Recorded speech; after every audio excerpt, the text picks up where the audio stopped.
I'm telling you this is because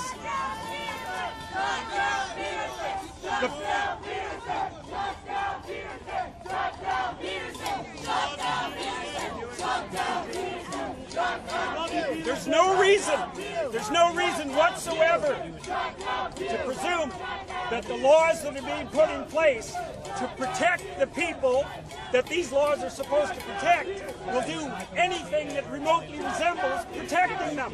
Yeah. And as I mentioned when we were in the hall, when I talked to you about the letters that I've received from transsexual people, they're very terrified about all of this. Yep. Because the vast majority of them want to be as invisible as everyone else wants to be.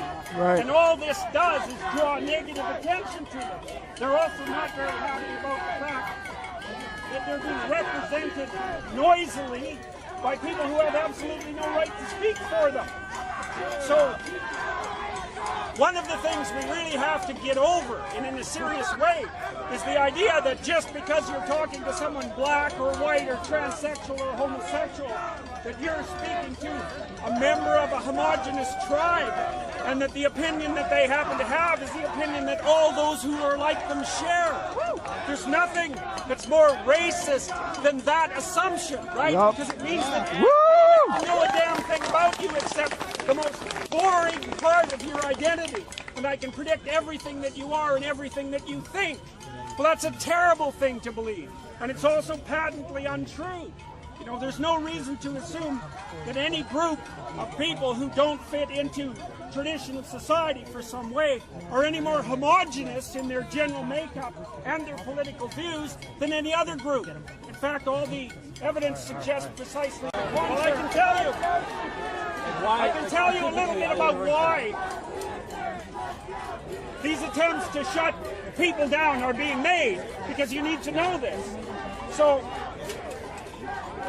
as far as I've been able to determine, this kind of protest is an expression of a philosophy that's grounded partly in postmodernism and partly in Marxism.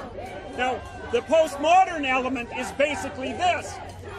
There's no such thing as genuine individual identity. What there is group identity. And you, like it or not, only have the interests of your group. And the whole world is nothing but a battleground between groups of different interests. There's no dialogue.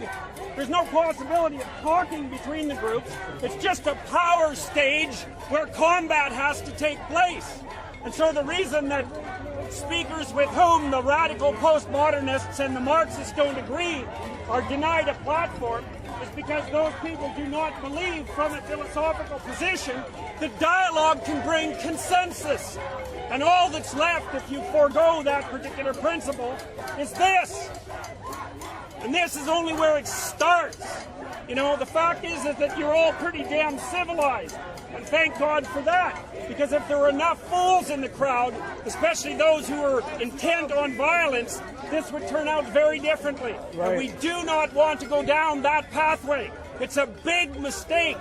We've been down that pathway many times. Not conform to a consensus that was against my belief merely because it was a consensus. Often the group is wrong. The question was, if there was a consensus against my beliefs, would I forego them? And the answer to that would be, well, first, it would depend on what my conscience said. What are we going to do? Assume that the consensus is correct? The Nazis had a consensus, right? The individual has a conscience, and you have to know when the group has made a mistake and has become nothing but a madly chanting mob. In which case, what you should do is detach yourself from the madly chanting mob and act like you've got a spy.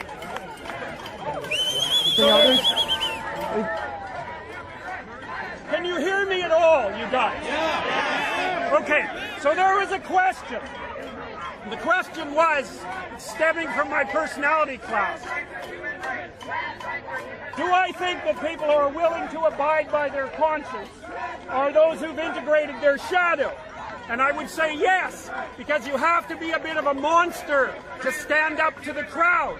right? If you're too concerned whether or not people like you, and if you're too avoidant of conflict, then you're going to cave at the first sign of pressure. And you don't want to do that, because if you let people stop you from moving forward, you just end up being someone who's stopped. And if you're someone who's stopped, you've got no life in you. And that's no good. So you have to get tough, but you have to get tough in a way that's controlled, right? It has to be controlled, because otherwise you're the puppet of your worst impulses. And that's a terrible thing to be. It's a Pinocchio. Other questions? The question was, had we called the police and had them removed, would have that been a failure? And I think the answer to that is, there's no point in it, right? There's no reason to assume that this is a bad thing. It's noisy and it's annoying, but that's fine. You gotta let things, you gotta follow what you believe to be true, right? And don't worry about it, and then let things happen and see what happens, because it's perfectly possible that if you're trying to do the right thing, and you're trying to speak properly, that whatever happens around you is a partial consequence of that, and that it's a good thing. So we'll see. We'll have weeks after this event to analyze its consequences, and so far, all of those of you that are there to listen to me talk, you're peaceful and reasonable, and you got a chance to show that to hundreds of thousands of people. So good. This is a good thing, not a bad thing. How do we get these people to understand the dialogue? How do we get these people to understand that dialogue leads to consensus? You cannot make people who don't listen. You can't. They have to decide to listen on their own. But you do that by listening. You show them. You engage in dialogue yourself and consensus among you. You do it by example, because there's no getting through this. It's an ideological wall. And the harder you push against it, the larger it'll become. Don't worry about it. But don't get pushed around. And don't let people indoctrinate you. La revolución necesita de tu ayuda. Deposita, suscríbete, comparte los videos, apórtanos en el Patreon para que podamos seguir luchando por la libertad.